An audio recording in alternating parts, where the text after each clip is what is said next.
Sudah bisa lihat tampilan saya? Belum, Pak. PPT-nya udah? Udah? Udah belum? Belum ada, Pak. Belum kelihatan, Pak. Belum ada. Belum ada, Pak.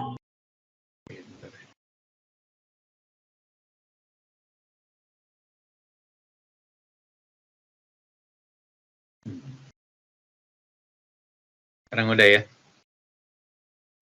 Selamat sore Pak Dino. Udah kelihatan, Pak. Revenue meeting. Oke, jadi hari ini kita akan bahas tentang revenue meeting ya. Jadi revenue meeting ini yang seperti saya sampaikan adalah bagian penting dari revenue management system. Jadi kita akan meeting di revenue meeting itu setiap seminggu sekali. Nanti dihadiri oleh ada GM, ada revenue manager, ada FOM, ada sales, ada yang semua departemen yang punya revenue ya, housekeeper, membawa ISPA dan sebagainya, FB manager dan sebagainya. Nah yang conduct itu bukan GM meetingnya, tapi si revenue manager nanti. Jadi revenue manager yang leads meetingnya, tapi tetap si GM juga memonitor gitu ya. Nah yang dibahasnya adalah, nah ini kan pesertanya nih, jadi ada director of revenue atau revenue manager gitu ya, ada GM, terus ESCOM, Executive Committee, ada DOSEM, FDM, FOM, SIHK, FBM. Kalau misalnya hotelnya gede ada catering manager dan sebagainya. Terus bagian dari revenue director misalnya di bawahnya ada e-commerce, ada mungkin terus ada digital juga ikutan dan sebagainya ya. Ini adalah tim utama yang ikut di dalam meeting revenue meeting ini ya. Nah di dalam revenue meeting itu nanti objektifnya kita akan, yang saya sampaikan itu, kita akan membuat gimana forecasting 7 hari ke depan seperti apa gitu ya, kondisi ininya, kondisi okupansi, revenue dan sebagainya ya. Nah jadi the next 7 days itu kita seperti apa sih ininya, apa namanya, polanya gitu ya, booking pace-nya. Sekarang misalnya tanggal 21 November. Kira-kira closing sampai 30 kita masih ada 21 ke 30 misalnya ada 9 hari katakan ya. Hingga 9 hari lagi kita okupansinya ada berapa nih rata-rata. Terus sampai dengan tanggal 21 kita okupansinya apakah sudah over budget, apa masih below budget. Nah nanti kerjanya si revenue manager lah yang akan mengkondak. Jadi dia akan bilang ke semua departemen head, misalnya FO gitu, Anda masih kurang tamu-tamu yang walk-in-nya, terus ke sales, corporate-nya mungkin segmennya dibanding actual versus budgetnya masih below, terus market FIT-nya atau market OTA-nya dan sebagainya. Nah dari meeting itu nanti masing-masing departemen di-challenging gitu, ditanya kira-kira bikin program apa nih untuk ngejar 7 hari ke depan supaya bisa achieve budget gitu ya, atau achieve forecast gitu ya. Termasuk next 30 days. Jadi di November kita juga melihat Desember kira-kira pola bookingnya seperti apa. Nanti New Year's sama Christmas ada pick up nggak? Terus ada event apa aja? Nanti ditanyain sama si revenue manager. Misalnya F&B bikin Christmas Eve gitu ya, terus bikin New Year's event gitu kan. Nah apa sih namanya, poin-poin itu dibahas di dalam revenue meeting. Dan nanti kesiapannya, menunya, acaranya, segala macam itu dibahas. Nah kita duduk bareng untuk membahas, nanti masing-masing kasih komen. Nanti sebagai GM juga memberikan, saya minta target segini-segini gitu ya. Nah nanti targetnya itu diturunin ke FB, dari FB manager turunin ke chef terus turun ke masing-masing supervisor dan staffnya dari F&B gitu ya. Atau juga mungkin kamarnya kita bundling, jadi rooms include dinner New Year's gitu ya, New Year's Eve dinner plus rooms gitu ya. Nah nanti kita bikin misalnya harganya early booking gitu ya, early bird. Jadi kalau booking dari hari ini nyampe 30 November dikasih diskon misalnya 25%, tapi menjelang Desember ke sana full harganya gitu ya. Nah itu adalah strategi-strategi. Nah strategi itu nanti dibuat kontennya oleh si digital marketing. Jadi si digital akan bikin kira-kira konsepnya apa, platformnya di mana aja, terus materi-materinya yang akan ditampilin apa aja. Jadi dari sini meeting hari ini, revenue meeting itu nanti next-nya seperti apa. Misalnya kasih waktu 7 hari ke depan. Sama 7 hari nanti apa yang sudah dilakukan oleh Markom, digital media, apa yang sudah dilakukan oleh sales, dan tim yang lain. Nanti direview kembali. Jadi setiap minggu itu kita mereview apa yang sudah dan apa yang akan ke depan. Gitu ya. Di sini ada yang mau nanya nggak? Nggak ada, saya lanjutnya. Lupa. Nah, yang seperti saya sampaikan kemarin-kemarin kan bahwa biasanya kalau hotel udah running, udah proper, kita punya algoritma data ya. Di big data kita algoritma data, sehingga nanti kamu kalau jadi revenue manager itu akan diinfo. Oh dulu tahun lalu bulan ini tanggal ini hari yang sama okupansinya segini gitu kan ya. Terus rata-rata hunian di Palembang segini. Terus di Palembang tahun lalu ada event apa. Nah terus sistem akan info bahwa rata-rata kompetitor okupansinya sudah naik, terbukti dengan mereka menaikkan harga di platform OTA. Jadi parameternya itu ya. Kalau kompetitor naikin harga berarti ada kemungkinan dia udah pick up gitu kan. Walaupun kita nggak bisa tahu berapa sih dia berapa persen okupansinya. Tapi itu sebagai sinyal bahwa kalau secara keseluruhan kompetitor kita udah naikin harga di OTA-nya berarti memang city okupansinya lagi bagus, lagi ramai gitu. Jadi kita harus cepat melakukan reaksi ya. Kita jangan terlambat untuk melakukan reaksi terhadap kompetitor itu gitu ya. Kita lanjut. Saya gedein dulu.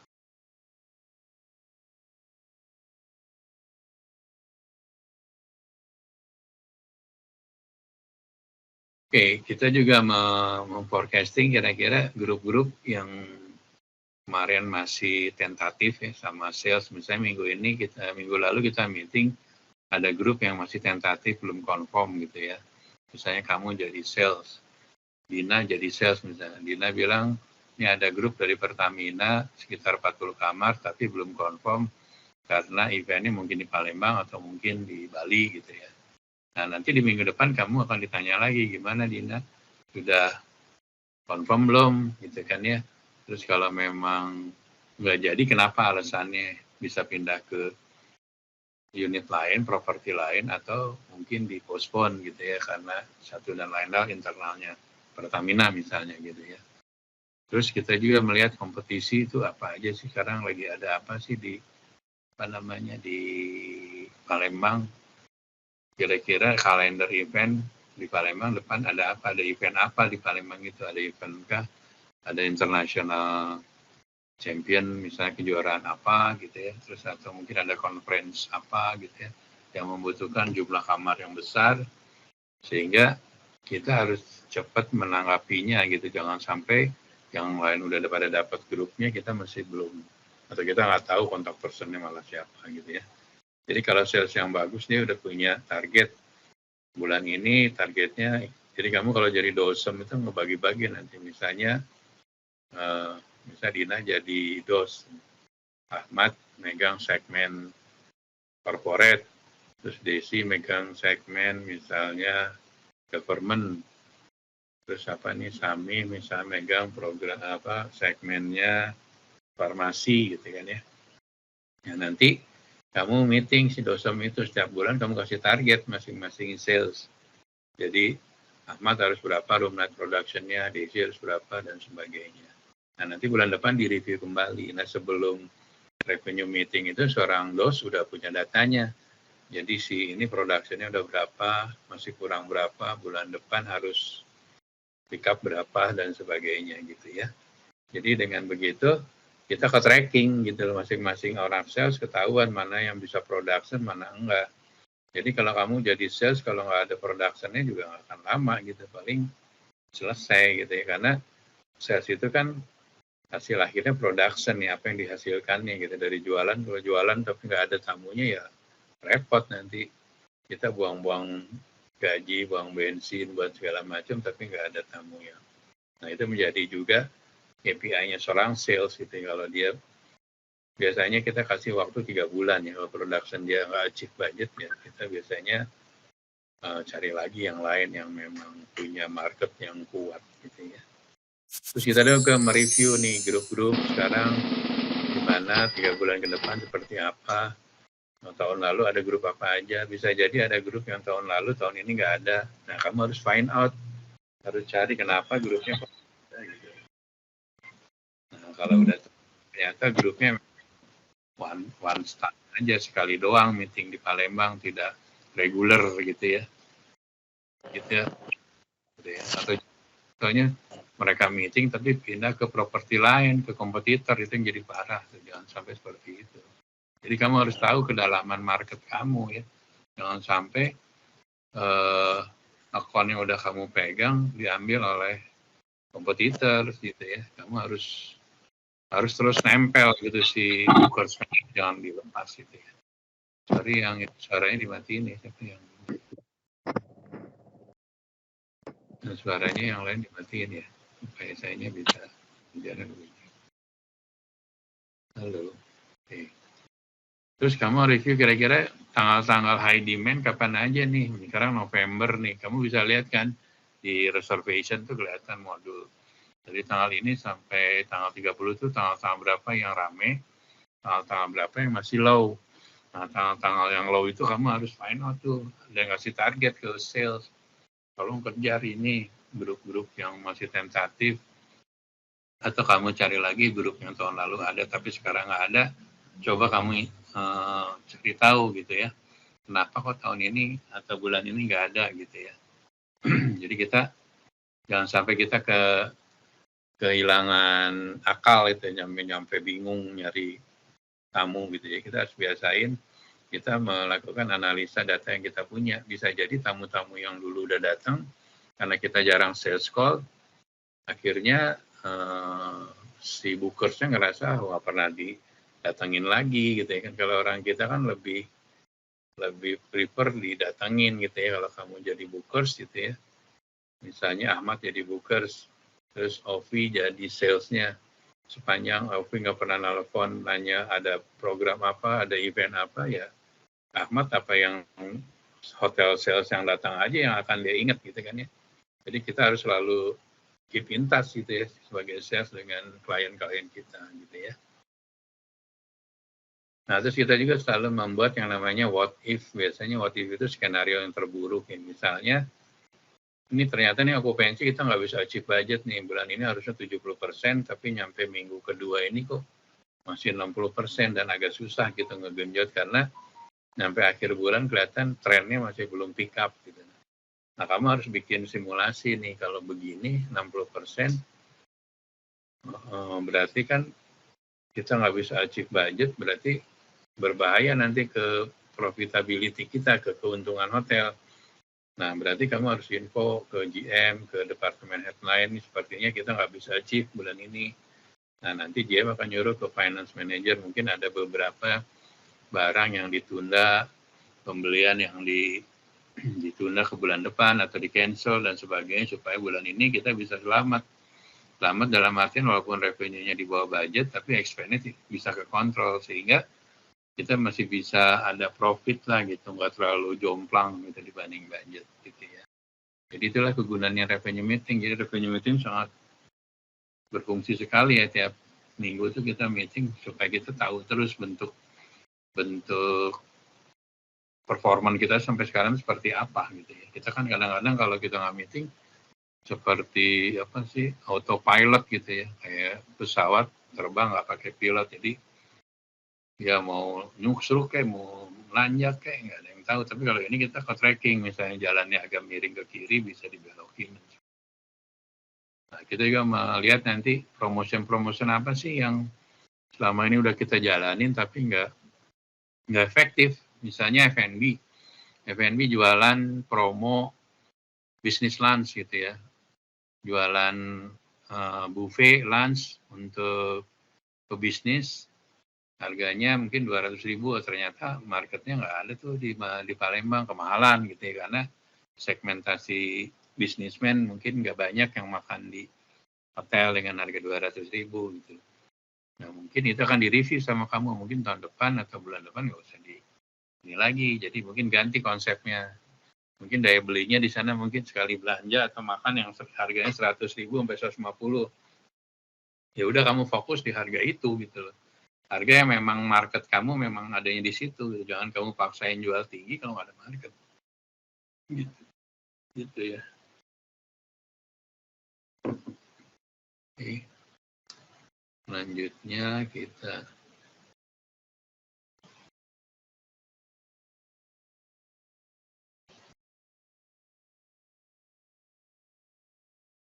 jadi ini adalah 5 report yang di-generate oleh revenue management. Biasanya yang pasti data-data dari reservation nih. Jadi setiap pagi itu GM, revenue manager, DOS, FOM, semua departemennya pasti baca reservation ini. Kira-kira bookingan hari ini berapa, minggu depan berapa, bulan depan berapa. Kira-kira nyampe akhir bulan kita masih inline nggak sama budget, masih aman nggak gitu angka kita gitu ya. Dan dari data situ terus kita juga menganalisa nih harga-harganya gimana.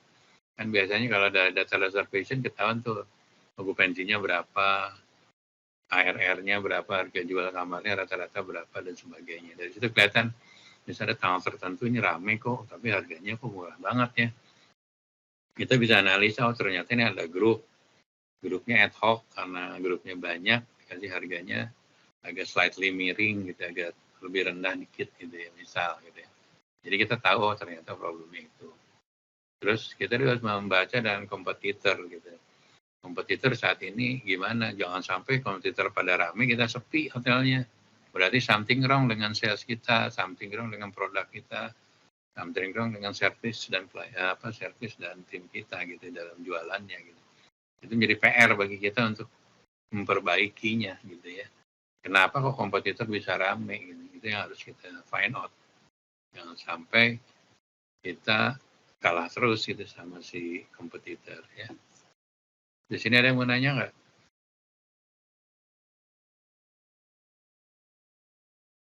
Oh nggak ada, saya lanjutnya. Nah tadi yang selanjutnya ada channel analisis yang kemarin saya bilang ya. Channel. Kenapa? Sorry. Ada yang mau nanya?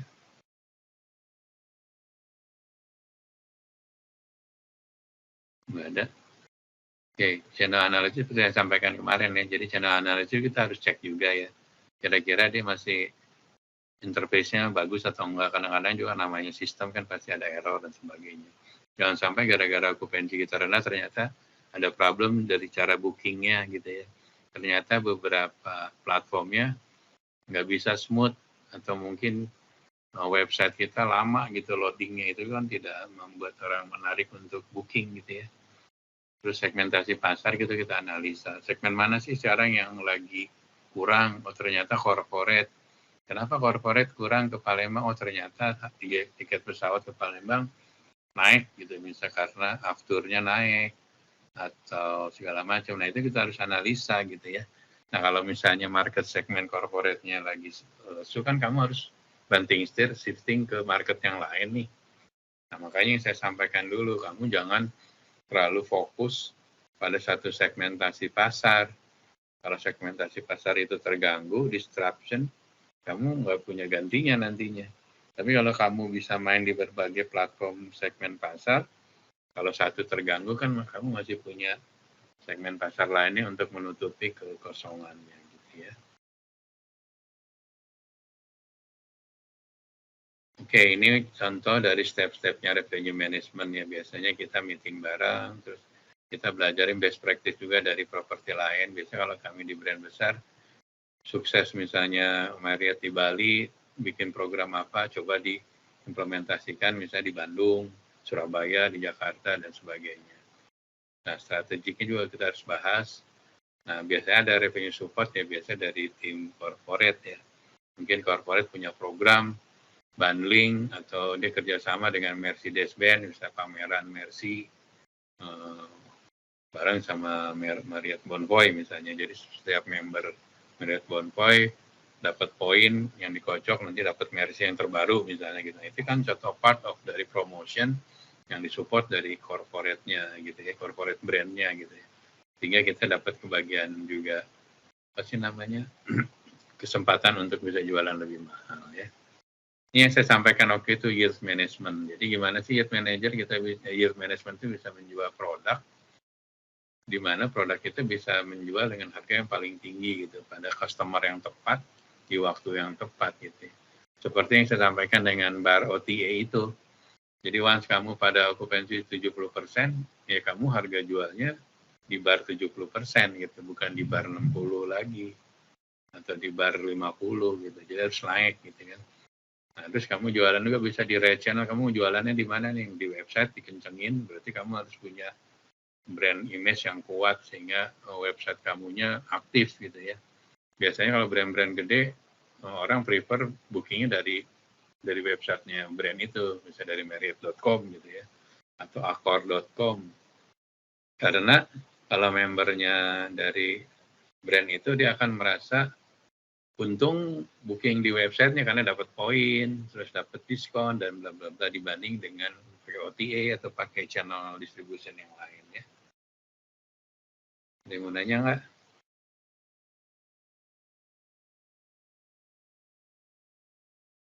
Kalau nggak selanjutnya. Jadi yield itu sangat berguna ya di hotel itu ya. Pertama meningkatkan revenue karena kamu akan menjual harga dengan banyak harga, kamar yang sama tapi harganya berbeda-beda. Kamu jual di segmen corporate mungkin harganya lebih tinggi daripada segmen government misalnya, terus segmen OTA kamu lebih tinggi dari corporate dan sebagainya. Terus ini juga menginikan error ya, jadi kemungkinan error kecil karena kamu akan menggunakan sistem yielding ini akan terukur gitu pada tingkat berapa kita dijual harga berapa, jadi nggak akan ada kesalahan human error, misal kamu salah ngasih harga, anak Evo salah ngasih harga dan sebagainya. Nah tadi ya OTA kamu udah tahu kan di Indonesia ya, tadi kemarin waktu kuliah kan OTA apa aja udah tahu ya. Jadi OTA juga banyak juga membantu hotel-hotel, tapi banyak hotel juga yang terjebak oleh OTA. OTA di satu sisi bisa sebagai dewa penolong, tapi juga bisa sebagai predator nih. Kalau kamu hotel yang brandnya nggak kuat, tergantung sama OTA, ya harga jual kamu akan tergerus. OTA akan lebih berkuasa, padahal OTA kan hanya jualan platform ya, startup. Dia tidak ngurusin gimana servis ke tamunya, gimana produk harus bersih, dan sebagainya. Tapi daya tawar dia sangat tinggi gitu ya. Kadang-kadang hotel yang baru minta komisinya 24%. Kalau dia diambil 24%, berarti hotel tinggal berapa misalnya? Tinggal berapa? 76 gitu ya misalnya. 76 misalnya. Terus belum buat potong expense dan sebagainya. Untungnya udah habis duluan, sedangkan si OTA udah makan duluan untungnya di depan gitu. Dia nggak mikirin expense-nya, dia nggak mikirin masalah karyawan dan sebagainya. Nah ini kadang-kadang itu kan dilematis. OTA itu bisa sebagai dewa penolong, bisa juga sebagai predator, tergantung dari kemampuan hotelnya itu. Tapi kalau brand-brand besar yang udah kuat sih, OTA-nya tunduk gitu. Mau lu segini 12%, kalau nggak mau ya udah gitu. Dianya yang ini, jadi akhirnya sama-sama mutualisme kan. Sama-sama menguntungkan gitu. Beda kalau hotel kita brandnya kurang kuat, sama OTA-nya ditekan biasanya. Ya, di best practice. Oke, kita lanjut. Ini adalah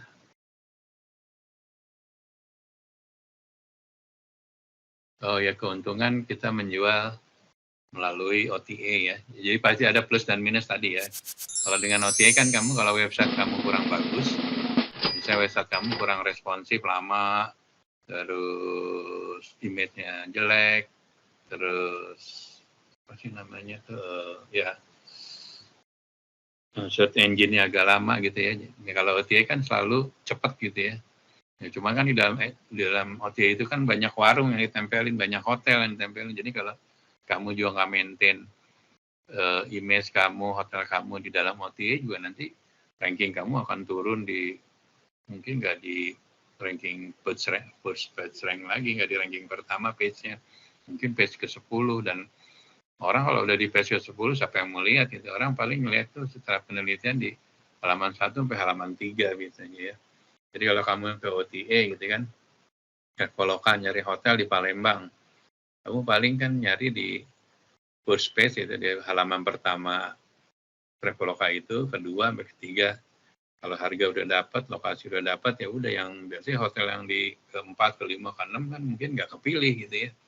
Nah itu gimana caranya kita supaya bisa selalu jadi ranking pertama gitu, juga ada triknya, ada juga biayanya gitu ya.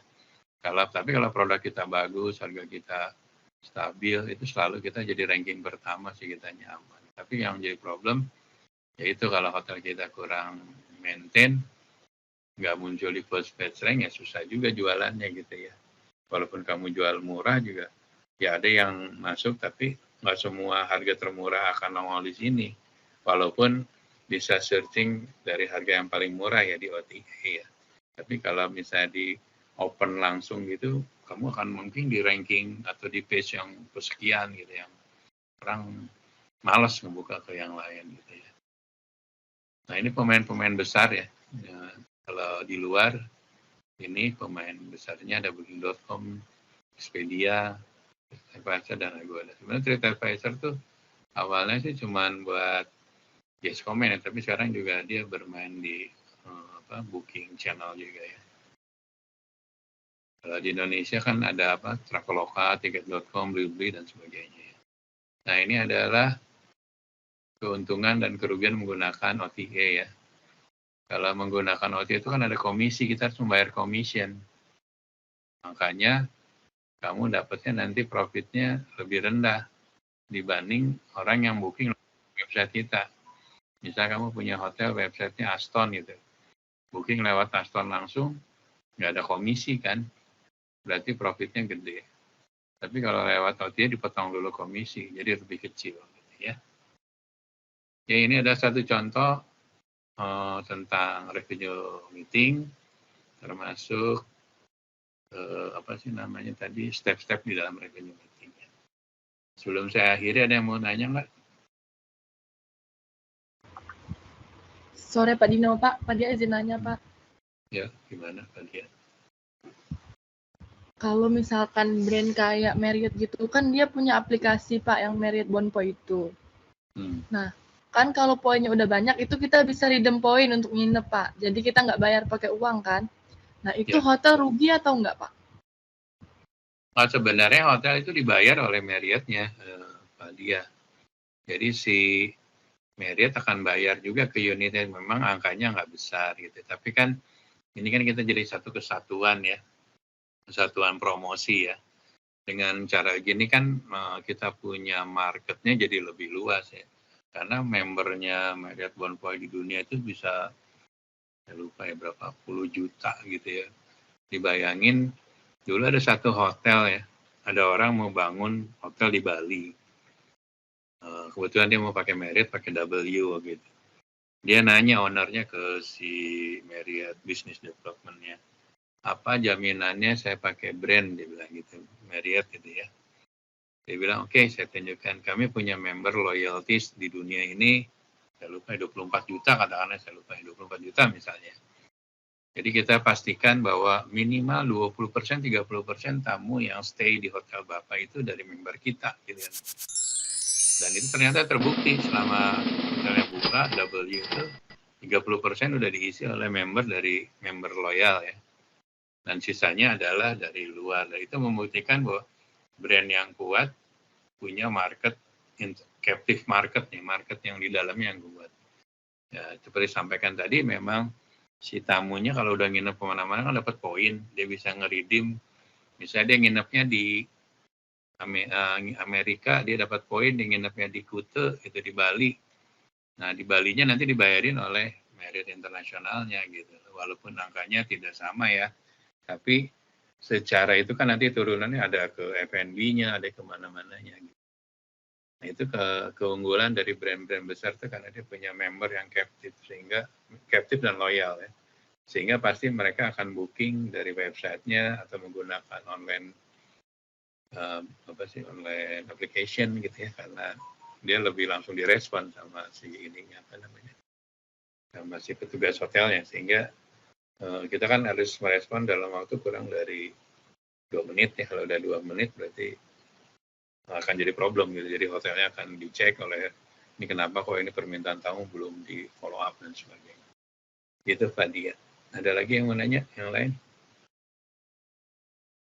Terima kasih Pak Dino. Kalau nggak ada, saya akhiri ya. Terima kasih, see you next week. Nah, itu apa? Ketua kelasnya tolong itu ya. Apa namanya itu? Absensinya di WA ke saya ya. Baik, Pak. Okay, thank you. Thank you, Pak.